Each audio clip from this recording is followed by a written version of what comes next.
Oke, Assalamualaikum warahmatullahi wabarakatuh. Selamat pagi ya, menjelang siang. Yang saya sayangi tentunya adik-adik dokter muda. Pada siang hari ini saya akan membawa tentang manajemen airway dan ventilasi, dan bagaimana cara yang baik tentunya memberikan penanganan pada jalan nafas dan bantuan nafas. Nah, seperti kita ketahui, bernafas itu tentunya kita perlu lakukan setiap hari ya. Setiap makhluk hidup saya kira pasti bernafas ya, tentunya terutama kita manusia. Nah, bernafas ini pasti ada proses ya. Proses ventilasi ya. Ventilasi itu artinya masuknya udara ke rongga pernafasan ya, mulai dari hidung, kemudian nanti masuk ke trakea ya, kemudian paru-paru, terjadi difusi di alveolar. Nah, kemudian nanti oksigen tersebut akan dibawa ke seluruh tubuh melalui jantung. Nah, oksigenasi ini tentunya sangat penting bagi kita, sehingga kita bisa melaksanakan ya, kehidupan kita ya tentunya. Nah, apa yang terjadi bila tidak bernafas ataupun obstruksi? Yang pasti terjadi hipoksemia, hipoksia, dan hiperkarbi. Ini pasti terjadi. Hipoksia itu adalah kurangnya oksigen di dalam darah. Kalau hipoksia di sel ya, kalau di darah udah berkurang oksigen ya pasti nanti dia hipoksia. Dan hiperkarbi adalah peningkatan daripada CO2. Ini pasti terjadi. Ini bad for us ya. Ini upper airway, saya kira teman-teman dan adik-adik pasti sudah tahu ya, mulai dari A ya.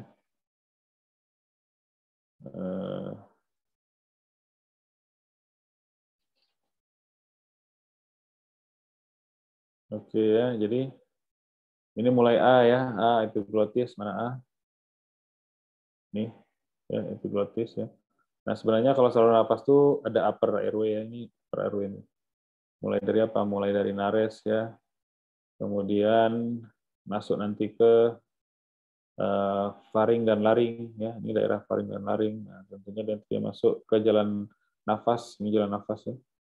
Nampak ya pointer saya, ini jalan nafas trakea, kalau di belakangnya itu esofagus. Nah, nanti mungkin akan bernapas. Nah, ini saya kira semua kalian sudah tahu. Nah, kemudian ini juga lanjutannya ya, kenapa upper airway itu perlu? Pastinya untuk proses humidifikasi. Humidifikasi itu tidak sembarangan ya, karena contohnya mungkin pada makhluk hidup yang dilakukan trakeostomi. Mungkin kalian tahu ya, trakeostomi adalah pembuatan saluran nafas ya, buatan di daerah rongga trakea, bukan dari mulut lagi. Ini biasa terjadi proses gangguan humidifikasi. Kenapa bisa dihumidifikasi? Karena di sini ya, di upper airway ini dia udaranya dia sesuai dengan udara tubuh. Kemudian di situ ada juga silia-silia ya. Untuk apa silianya? Untuk mengeluarkan sekret-sekret ya. Dan tentunya dalam hal itu semua, proses di sini itu sangat penting ya, humidifikasi. Kemudian itu sebagai proteksi ya, dan tentunya banyak hal lainnya yang bisa kita dapatkan di upper airway. Nah, ini saya kira juga harus kalian tahu ya, bagaimana menilai jalan napas yang baik. Terdiri dari look, listen, and feel ya. Kita harus lihat dulu apa yang dilihat, gerakan dada, kemudian tanda distress nafas, kemudian warna mukosa kulit, kesadaran, apa yang kita dengar, gerakan daripada udara ya, kemudian telinga, apa yang kita rasakan tentunya udara nafas ya, dengan look, listen, and feel. Saya kira kalian sudah hafal. Nah, bila mana di airway itu dijumpai korban sadar atau tidak sadar, ada algoritma yang selanjutnya kita harus pikirkan. Nah, kalau sadar, ya udah, biasanya nggak ada masalah. Cara mengetahui dia sadar, tinggal diajak bicara. Ya, kalau sebenarnya dia membalas dengan jelas, berarti itu nggak masalah. Jadi, kalau dalam triase itu, ya udah, kita bisa skip. Ya. Kemudian kalau dia tidak sadar, ini baru tadi dilakukan manajemen airway. Setelah look, listen, and feel, kita lihat. Misalnya terjadi obstruksi, ya di jalan nafas, kita harus bebaskan dengan chin lift dan jaw thrust. Tapi hati-hati, chin lift ini, head till chin lift ini, hati-hati pada pasien trauma ya, karena bisa mengganggu spine, ya, mengganggu spine cervical sehingga nanti justru memperparah atau terjadi penekanan saraf di daerah cervical.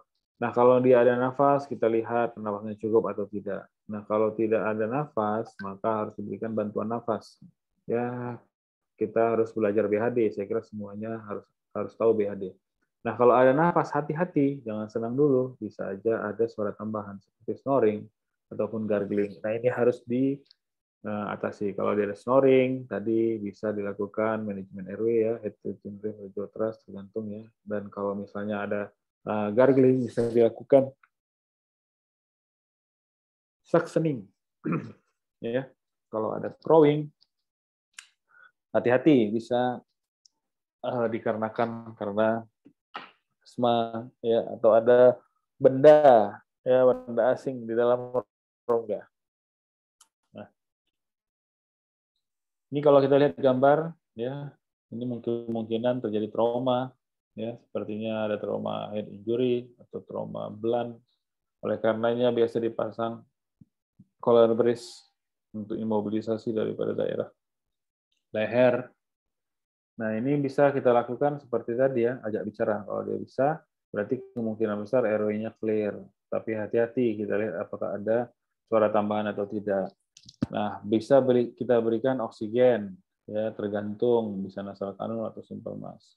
Kemudian chest pain-nya harus stabil ya. Kemudian kita harus lihat apakah ada suara tambahan tadi. Kalau ada silakan ditata laksana. Nah,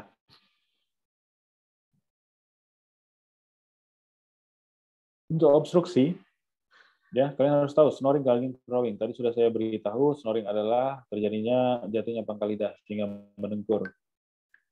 Saya kira kalau mendengkur ini sudah banyak yang tahu ya, ngorok ya.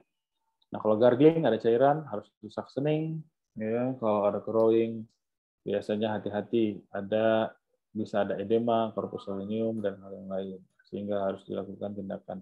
Nah, bila mana ini makin parah, tidak kalian bisa tangani, maka pasien mulai hipoksia, gelisah-gelisah. Jadi gelisah itu tanda hipoksia sebenarnya pada pasien-pasien yang terjadi insiden. Ya, kalau kalian gelisah-gelisah belum tentu sih karena hipoksia ya, bisa karena hal yang lain. Tapi kalau pada pasien-pasien yang terjadi insiden, ya itu bisa suatu tanda ya terjadi hipoksia. Nah, kemudian walkability meningkat ya, otot napasnya bertambah ya, ada retraksi, ada tracheal takt ya, tracheal takt itu kayak nanti mungkin waktu bedside bisa kita tunjukkan kalau ada retraksi iga, ini bisa dilihat ada orang-orang yang hunger oksigen ya, susah napas airnya meningkat. Bahkan untuk kondisi-kondisi yang late sudah dijumpai adanya cyanosa ya, cyanosis. Ini kalian harus tahu bagaimana cara membebaskan jalan nafas.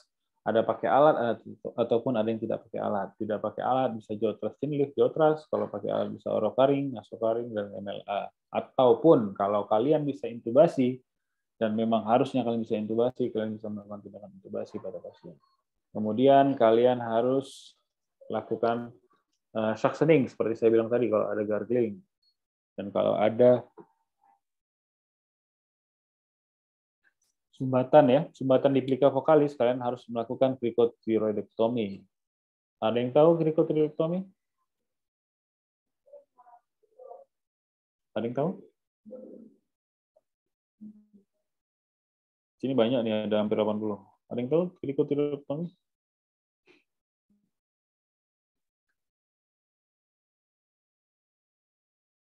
Talia? Apa itu Talia?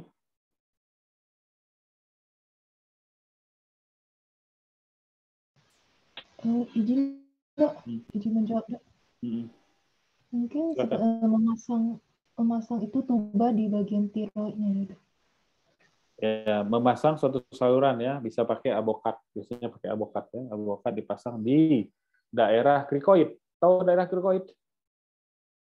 Oh, Dok. Mana ayo? Inilah misalnya, ini daerah krikoid yang mana nih? Ya, di daerah ini ya. Ini kan sebenarnya trakea nih.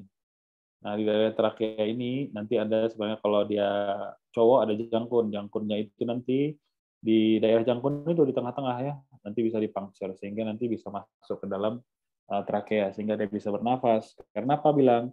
Kalau plika vokalis itu di daerah ini kan trakea nih. Ini trakea ke atas. Nah, di sini nih plika vokalis. Ya, jadi bisa masuk ke dalam sini. Jadi udem di sini, jadi nggak bisa nafas. Oke. Oke, kita lanjut ya. Oke, nah ini seperti ini salah ya. Ini kan head tail chin lift. Head tail chin lift ya, ini salah. Ya, ini pun salah. Ya. Nah, kenapa salah? Ada yang bisa jawab? Ingin dok, karena curiga trauma servikal ya dok. Iya, kan di bawah ini ya. Jadi kalau trauma ini nggak boleh. Bukan caranya yang salah. Head tail chin lift ini benar nih. Tapi kalau pada pasien trauma nggak boleh dilakukan. Apalagi yang seperti ini. Ini lebih danger ya. Memanipulasi daerah servikal. Nah, harusnya pakai seperti ini ya, jalan jaw thrust. Ya, jauhnya diambil ya, jauhnya dipegang ya, di thrust. Oke, dibuka ke bawah ya, biar gampang. Atau kayak paling gampang pakai oropharyngeal, tapi oropharyngeal ini mempunyai nomor-nomor ya. Kalau nggak ada nomor sebenarnya warna. Ya. Harus sesuai. Karena apa bilang kalian harus pasang oropharyngeal itu harus diukur dulu sebenarnya dari luar. Jangan masukkan dulu karena akan merangsang sebenarnya. Jadi diukur dulu kira-kira sampai nggak dia ke bawah sini. Nah, kalau sudah sampai nanti tinggal dimasukkan. Caranya juga ada ya.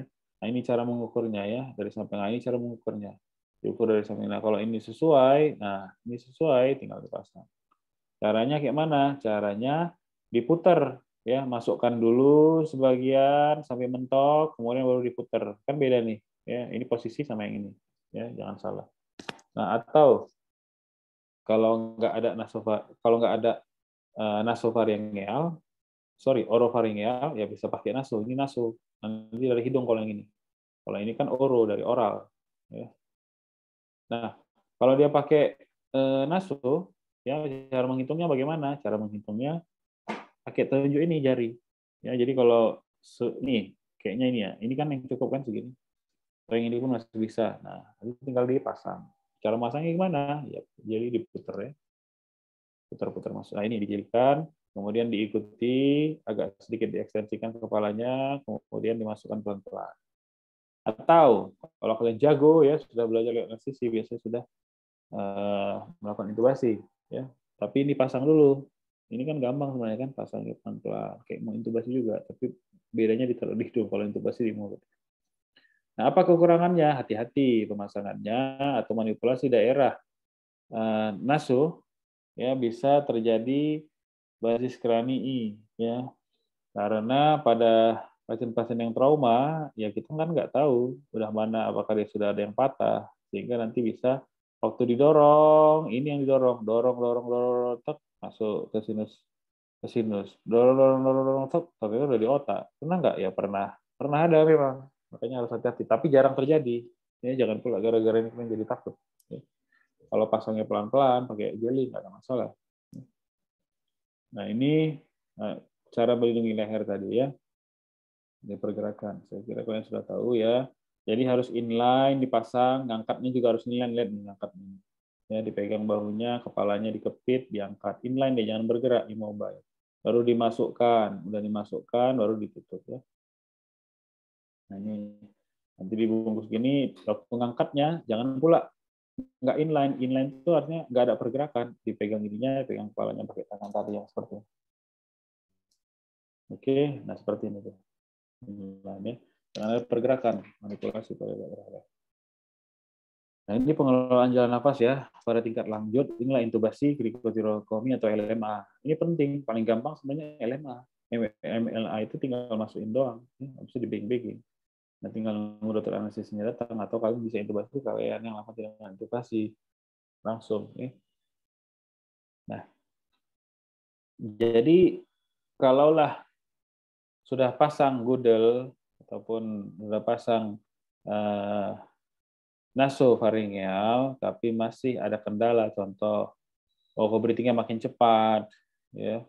Kemudian sukar juga dari simple mas tadi diberikan oksigen karena meronta dan sebagainya. Nah, ini akan berbahaya tentunya bagi otak. PCO2 ya, PCO2 meningkat ini berbahaya untuk otak. Makanya untuk pasien-pasien yang terjadi trauma harusnya langsung aja diintubasi kalau sudah ada indikasinya. Nah, apa yang dilakukan? Intubasi seperti ini. Ya, yang kita lihat apa ini? Plika vokalis. Kalau dalam plika ini trakeanya nih. Ini dari sini trakeanya. Ya. Intubasi ya, ini sini trakeanya. Kalau ini esofagus, ini trakea, namanya seperti ini. Nah, ini yang dari intubasi. Ya, pasang sispa, ini pasti pasang trauma ya. Nah, kemudian kenapa kita harus melakukan intubasi? Ya, untuk memastikan tentunya oksigenasi.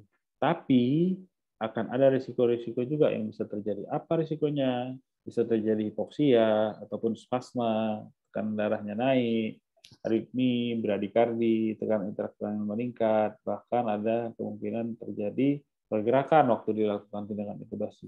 Oleh karenanya kita perlu melakukan apa? Ada yang tahu?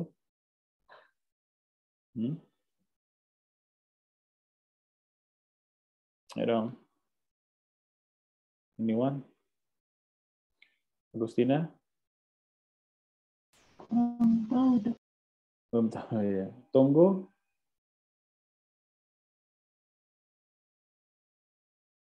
Apa tunggu yang kita lakukan? Tunggu. Belum tahu, Dok.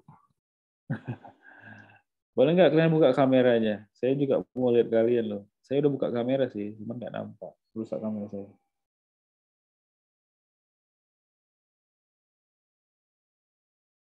Jadi informed consent itu penting kita lakukan ya. Artinya apa? Tindakan yang kita lakukan untuk menyelamatkan jiwa ini itu bisa saja membahayakan. Contohnya tadi kan terjadi apa? Bradikardi, terjadi hipertensi, terjadi hipotensi, terjadi KRS. Nah, itu memang hal yang harus kita beritahukan kepada keluarga pasien ya. Jangan nggak dikasih tahu. Ya. Ayo, boleh buka yang lain. Masa cuma segini doang yang hadir. Nah, gitulah. Masa buka harus dua kali. Buka aja semuanya. Biar saya nampak juga. Oke ya. Kita lanjut.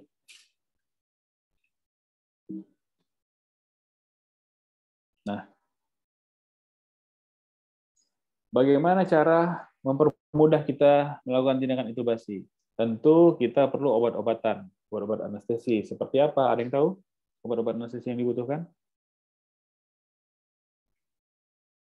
Albert?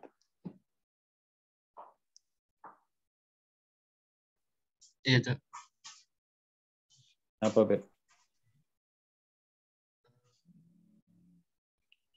Apa, Dok? Ayo yang lain masa nggak ada yang buka nih? Baru sepertiganya buka. On cam semua yuk. Kalau nggak ada, on cam-nya nggak hadir berarti.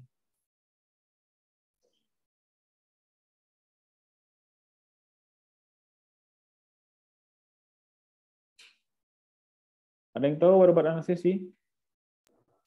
Diki Arjuna? Rekoronium, ya, Dok. Apa? Rekoronium. Rekoronium itu contoh obat apa? Obat anestesi dan juga masa relaksan, Dok. Yes, ya, itu obat masa relaksan. Ada dua obat lagi yang paling penting. Apa aja? Mercy? Apa Mercy? Ada yang lain? Mercy itu buang. Selain relaksan apa lagi? Contohnya tadi udah dikasih tahu temanmu.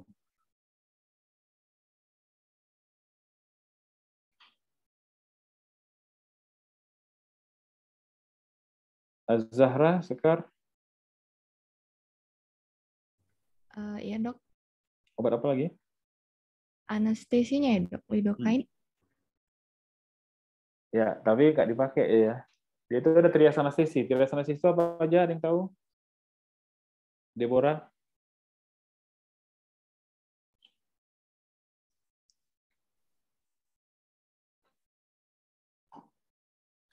Debbie Maulana?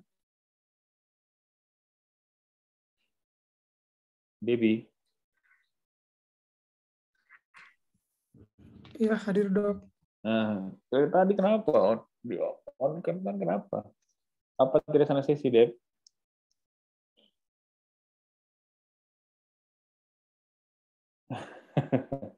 Atika, Fahira?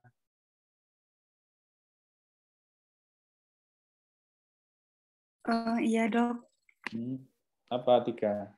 Trias anestesi.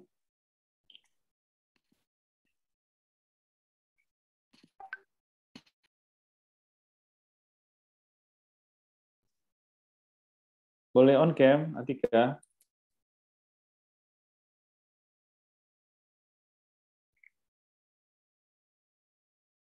Nah, gitu dong. Apa aja jadinya creation sesi?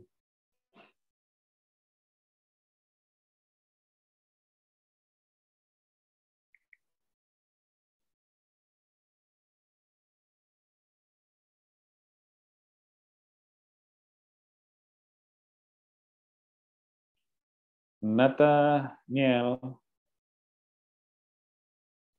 Iya dok. Apa aja creation sesi? Sedasi, analgesi, sama muscle relaxasi. Iya, gitu dong. Kan pinter-pinternya saya. Nggak on cam dari tadi. Oke ya, kita lanjut ya. Nah, sorry ya. Gimana tadi kita?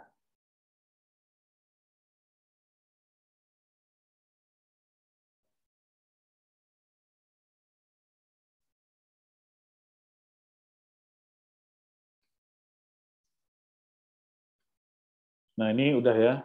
Udah tahu tadi, udah tahu, skip udah. Nah, ini yang saya bilang tadi kriko. Ya, ini jangkun, kriko dilakukan di sini biasanya. Kriko vokalis itu di atas tadi skipnya. Hati-hati baju sekarang ini. Kalau ini tadi ya udah. Ini udah juga tadi udah. Ini udah ya tadi ya. Oke, intubasi nampak oke udah. Risiko yang tadi oke. Nah, ingat ya. Apa yang harus diingat? Ya, hati-hati mencederai tulang leher. Makanya harus pastikan cervical itu stabil. Nah, kemudian pasien itu jangan takut. Pasien itu meninggal karena kurang oksigen, bukan karena dengan intubasi yang kalian lakukan. Ya. Kalian udah lakukan ini? Intubasi pakai manikin? Udah pernah? Ada yang pernah? Belum, Dok. Belum ya.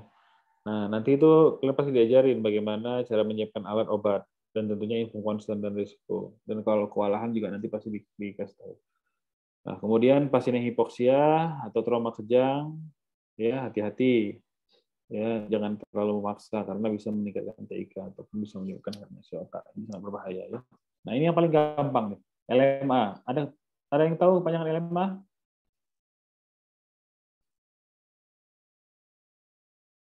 Rahmi? Laringel Mas Arwi ya, Dok. Ya, kan tinggal lihat di sini, ya kan ada di atasnya ya. Nah, ini bisa dipasang ya, tinggal masukin doang ya. Nggak usah pakai laringoskop, tinggal masukin nanti kembangan kafnya. Nah, habis itu tinggal dikasihkan ventilasi. Nah, ini pertimbangan krikotiroidektomi. Misalnya gagal intubasi ini susah dilakukan kriko kalau udah berbahaya ya.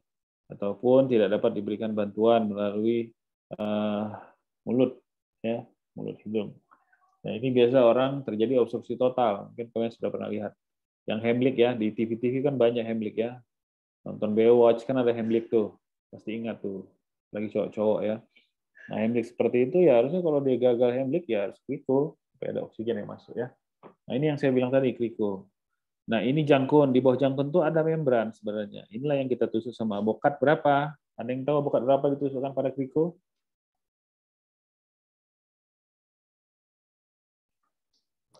Asus. Ini ada Asus namanya. Abokat berapa Asus?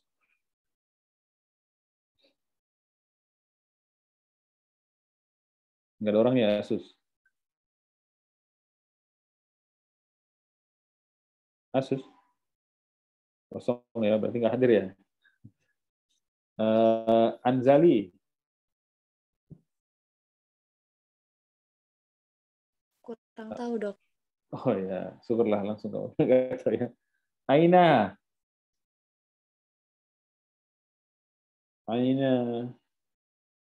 Abokat berapa Aina? Aina. Nggak ada orangnya berarti ya. Fitrija.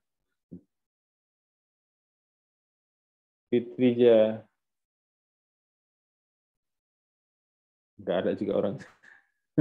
Komting, banyak yang absen Komting. Komtingnya siapa? Kurang tahu saya, Dok. Kamu kok lepas tangan gitu? Jadi Komting nggak boleh lepas tangan loh. Kan sudah diberitahu, Dok, ada kuliah, Dok. Bukan sekedar. Oh iya. Nggak ada link absensi ya? Untuk dosen, Dok. Oh, saya nggak adil banget ya. Kami biasanya ada dari e-learning, Dok, tapi sampai sekarang belum ada presensinya, Dok. Oh, alah. Jadi ada yang absen ya. Ini kok ada yang namanya sama Bastian nih, Daik Bastian Sibagari. Bastian, berapa Bastian? Jangan malu-maluin saya, nama saya juga Bastian. Bukan berapa? Bastian.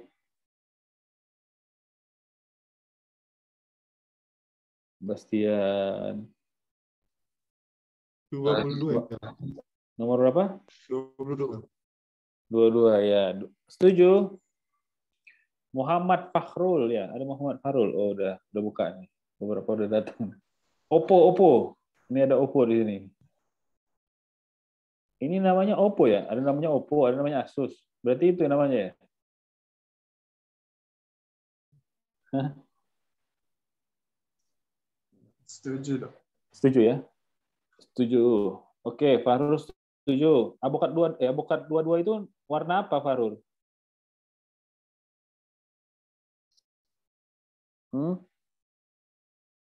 Farul? Oppo? Nggak ada nih Oppo sama Asus. Ini sampai ganti namanya, rename-nya jadi nggak bisa ya kan? Merci Zebua. Iya, Dok. Oh, Merci ada. Avokat nomor berapa?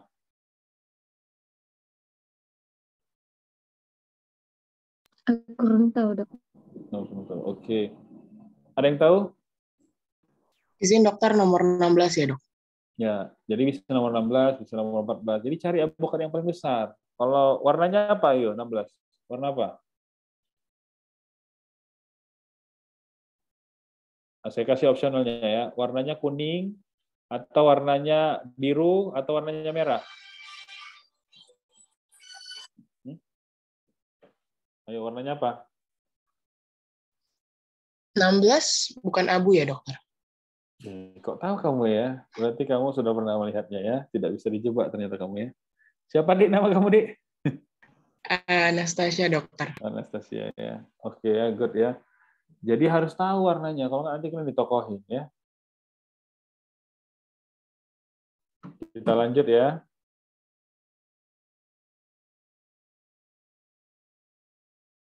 Oke.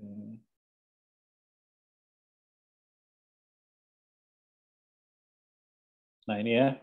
Nah kalau lebih jelas lagi nih nampangnya ya. Jadi di sini dia. Tinggal raba aja nih. Raba masing-masing punya kalian. Sekarang ya krikonya. Tulang di bawahnya ini kan ada kayak membran yang agak keras. Di sini dicucuk. Kan gampang sebenarnya. Cucuk kan avokat tuh. Nomor 16. Cus sampai keluar udaranya pakai spuit. Udah biarin, kasihkan oksigen di situ. Buat flow-nya 2 liter atau buat flow-nya 5 liter cukup ya, menunggu bantuan datang. Ya.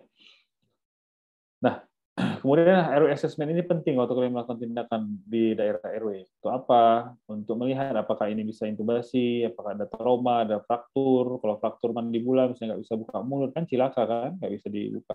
Mana mau intubasi, ada tumor misalnya, ataupun luka bakar dan yang lainnya, kontraktur. Nah, kayak gini. Bisa kalian intubasi kayak gini? Ya, susah kan, Valentine? Siapa yang kalian panggil kalau mengintubasi yang kayak gini? Hah? Amelia?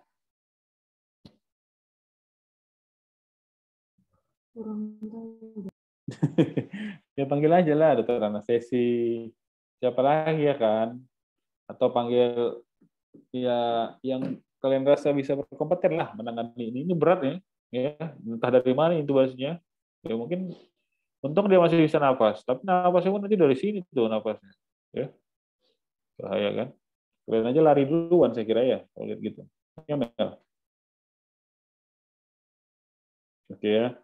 Nah, kemudian kita harus memprediksi ya apakah ini difficult to ventilasi, misalnya umur tua, ompong, badan masih biasanya kurus, ya ada jenggotan, ya ini kan susah, kumisan kan itu menghalangi daripada face mask, nggak ada gigi untuk bersnoring, nah ini susah dilakukan tindakan manajemen RW.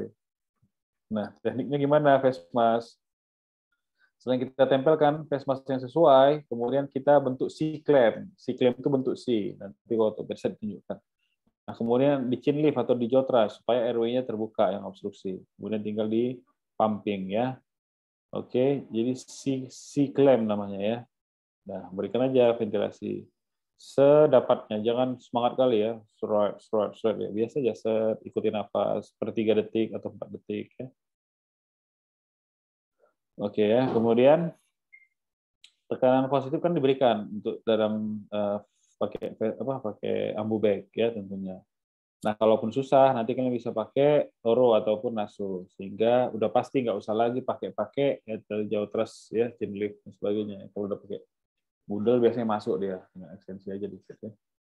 Nah, ini untuk face mask yang harus kalian cocokkan ke mukanya pasien. Ini yang saya bilang C-clamp. Ini kan bentuk C kan. 3 jari lagi di bawah, di mandibula. Ya, kemudian ini pasien aja di healthy atau chin lift. Kalau susah, pakai nanti orofaring atau nasofaring. Nah, kalau ini two hand, agak susah pakai two hand. Ya, 2 tangan.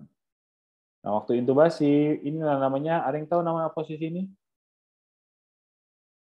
Sebastian? Posisi apa yang namanya? Sniffing position namanya, artinya aksis daripada mata kita, ini kan mata nih di sini, mata orang yang melakukan intubasi, dan plika itu sama. Jadi nggak gersak-gerus waktu intubasi ya. Makanya harus pakai bantal. Kalau nggak pakai bantal nggak sama. Ini pakai bantal kan aksisnya lurus. Nah kalau nggak pakai bantal kan agak ke bawah. Kita lihat ke bawah. Yang bahaya nggak pakai apa-apa nih, kayak susah. Yang paling bagus tuh gini nih. Aksis ya. Oke. Nah, apa yang harus dipersiapkan waktu melakukan tindakan intubasi? Suctioning, airway pendukung seperti kudel, ya, still light, laryngoskop, ETT, mesin anestesi, monitor, dan infiltrasi spray. Ini penting ya, harus disiapkan. Nah, ini waktu intubasi yang diambil tuh ujung yang mengganggu intubasi biasanya lidah. Ujung lidah itu diangkat sehingga nanti nampak daerahnya. Nanti kadang-kadang kalian yang susah nggak kalian angkat ujung lidah, jadi di sini. Yang susahnya nampak esofagus, nggak nampak, tarik dikit sebenarnya sampai di ujung pangkal lidah. Itu yang diangkat, baru nampak terakhir. Itu yang kendala-kendala yang bisa terjadi waktu intubasi. Sepertinya susah, padahal tidak. Ya, pakai bantal, ingat ya kalau intubasi, namanya sniffing position. Nah, ini ukuran-ukuran ya daripada orofaringeal ya, tinggal dibaca aja pakai rumusnya. Ini juga rumus-rumus untuk ETT ya, stylet ataupun suctioning yang dipakai, tinggal dilihat. Nah, ini yang paling penting saya tekankan lagi, look, listen, and feel. Kemudian kita harus melihat, memvalvasi, memperkusi, dan auskultasi. Jadi habis intubasi jangan lupa didengarkan suara nafas kanan kiri sama atau enggak, simetris atau tidak ya, jangan-jangan belum atau kedalaman ETT yang dipakai. Ataupun ETT yang dipakai bukannya ke jalan nafas tapi ke jalan makan. Bagus. Nah, ini yang kita harus lihat juga bagaimana, ada nggak dia nafasnya, ada nggak luka yang terbuka, ada nggak pneumotora, ada nggak patah yang motor. Nah, ini harus diawasi ya setelah kita melakukan tindakan intubasi. Bahkan sebelum melakukan tindakan intubasi pun ini harus kita perhatikan, karena ini bisa memperberat kondisi juga ya. Nah, ini juga yang harus kita lihat dalam pola pernapasan, ada nggak nafasnya tersegal-segal, RR-nya ini yang paling penting, pernapasan. RR-nya kalau walk obstruction meningkat, RR meningkat, ada cuping hidung, retraksi interkosta, ini hunger oksigen. Harus kasih terapi oksigen, mulai dari nasal kanul, sampai nanti kalau nggak bisa, dipakai face mask, akhirnya diintubasi. Ini cara melakukan napas buatan tadi, sudah kita perlihatkan. Nah, ini pemberian simple mask, kalau ada distress nafas, ya, yang harus kita berikan. Nah, kalau ada luka di dada, hati-hati ada pneumotoraks. Nah, ini harus kita lihat apakah ada indikasi memasang chest tube ya atau tidak, ataupun imobilisasi daripada tronkotoraks karena fail chest ya. Ini penting. Oke, ini dia contohnya. Nah, ini kalau tension, hati-hati kalau tension itu harus pasang ya needle torakotomi, minimal pakai abokat tadi. Kalau abokat tadi di kliko, ya abokat tadi dipasang lagi di daerah ICS 2, ya, midclavicular, sehingga pneumotoraknya bisa rilis. Nggak justru menekan paru, menekan jantung ya. Setelah rilis boleh diintubasi, boleh. Nanti tinggal pasang beratnya. Oke. Setelah diintubasi ya harusnya foto toraks kalau memang ragu, sehingga kita lihat apakah ITT-nya itu kedalaman atau tidak. Tapi harusnya cukup. Kalau saya sih udah nggak foto toraks kalau hanya untuk lihat ITT ya. Pasti hal yang lain. Kalau ITT itu sebenarnya udah lewat yang garis hitamnya, udah cukup itu. Jangan dilanjutkan lagi. Nah ini yang penting suara nafas, suara jantung, suara usus. Tapi dengarkan kenapa suara nafasnya, kita lihat apakah masuk ya, suara jantung juga, jangan-jangan habis intubasi di ares, suara usus juga harus dilihat, jangan-jangan dia masuk ke lambung, dan banyak hal yang harus kita lihat. Nah ini yang saya bilang tadi, kalau minum pneumotoraks, dicucu aja, ya. S2 ya, midclavicula, baru diintubasi. Oke, ini juga sama, ini yang fail chest yang berbahaya, saya kira perlu dilakukan imobilisasi ya tentunya, imobilisasi daripada dibalut, saya kira supaya dia pergerakannya jangan seperti ini berbahaya, bisa menggesek atau merusak parenkim daerah sekitar. Nah ini kalau emfisema jangan takut ya, emfisema subtilis ini biasanya terjadi ada kebocoran di daerah saluran nafas, jadi biasanya tunggu 24 jam. Caranya ya tadi, emfisema yang ada itu dipasang nal, sehingga dia bisa keluar, karena udaranya kan ada di daerah subkutis. Ya. Nah ini nafas buatan kita harus tetap berikan ya sesuai dengan nafas kita normal. Kenapa harus kita berikan? Ya tentunya untuk memberikan oksigen. Ya ini kalau BHD ya, saya kira semua kalian juga sudah diajari BHD, pemberian nafas 2 kali, ya JPO, dan pemberian pompa 15 kali. Ini kalau diintubasi, kenapa harus diintubasi? Memastikan oksigenasi dan ventilasi, dan tentunya mencegah aspirasi. Oke, saya kira habis untuk materinya. Ini kita masuk diskusi. Kalau ada pertanyaan, saya persilakan pada teman-teman adik-adik. Silahkan. Izin bertanya. Oke, silakan. Tanya dok, untuk yang tadi kan intubasi trakeal kan memiliki komplikasi sehingga dibutuhkan informed consent. Ya. Sampai berapa lama dok kita bisa menunggu informed consent-nya? Sebentar. Jadi sebenarnya kalau ada gawat-gawat nafas, tinggal panggil keluarganya Bu. Ini pasiennya terjadi kondisi distres nafas sehingga harus membutuhkan bantuan pernafasan. Ini kalau saya ya. Oleh karenanya kita harus pasang alat nafas dari mulut sampai ke paru-paru. Nah, nanti akan ada mesin yang membantu pernafasan. Oleh karenanya ini tindakan juga memiliki komplikasi. Ya, tindakan ini tindakan invasif, ada komplikasi. Apa komplikasinya? Dalam prosesnya bisa terjadi berhenti jantungnya, berhenti nafasnya, ini bisa terjadi. Nah, kalau keluarga setuju, kita lakukan. Oke, mereka setuju, nggak sampai 10 menit tuh biasanya. Ya, nanti langsung kita siapkan.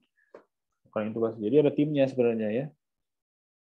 Jadi kalau dia setuju silahkan. Kalau inform consent itu nggak ada, jangan lakukan tindakan loh kalian ya. Nanti kalian pun jadi dokter di rumah sakit, dokter jaga IGD, dokter jaga ruangan, dokter jagalah. Harus ada inform consent. Oke, ada lagi?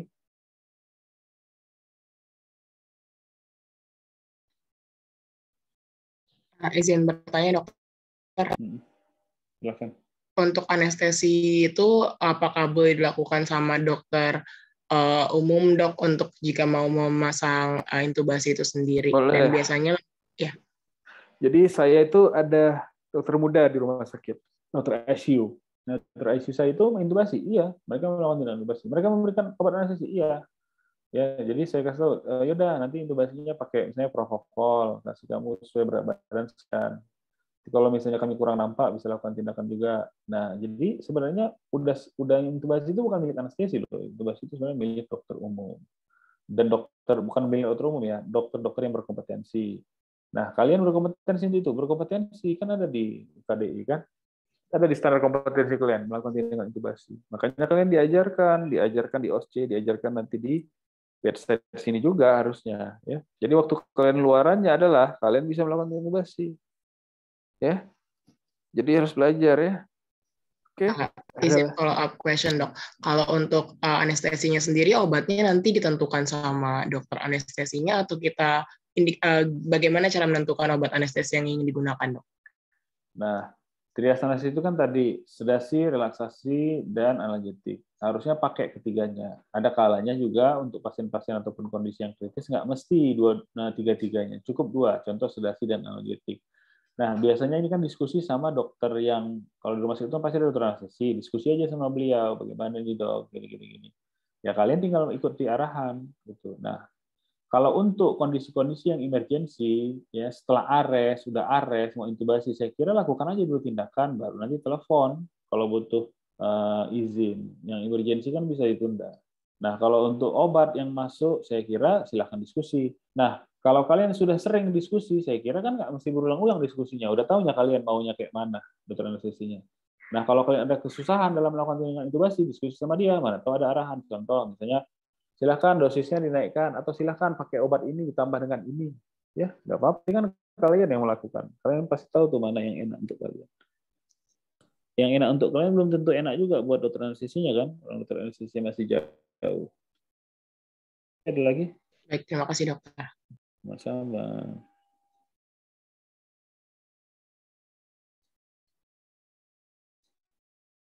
Oke.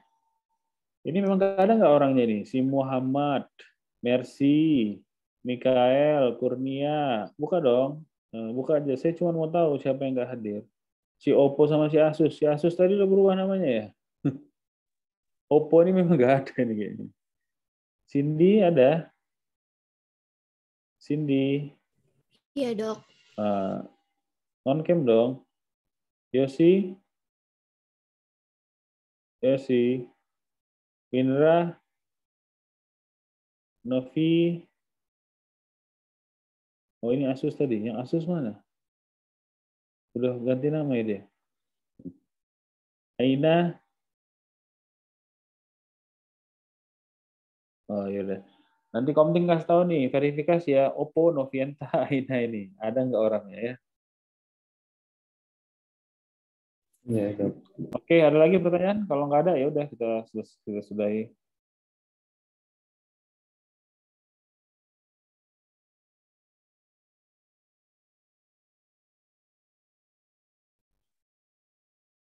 Oke, Komting, udah? Kalau udah kita tutup. Yes, ini cukup dok. Oh, cukup ya. Kamu keturunan India ya? Atau keturunan mana? Enggak, orang Batak saya dok. Orang Batak ya, keren kamu ya. Oke ya.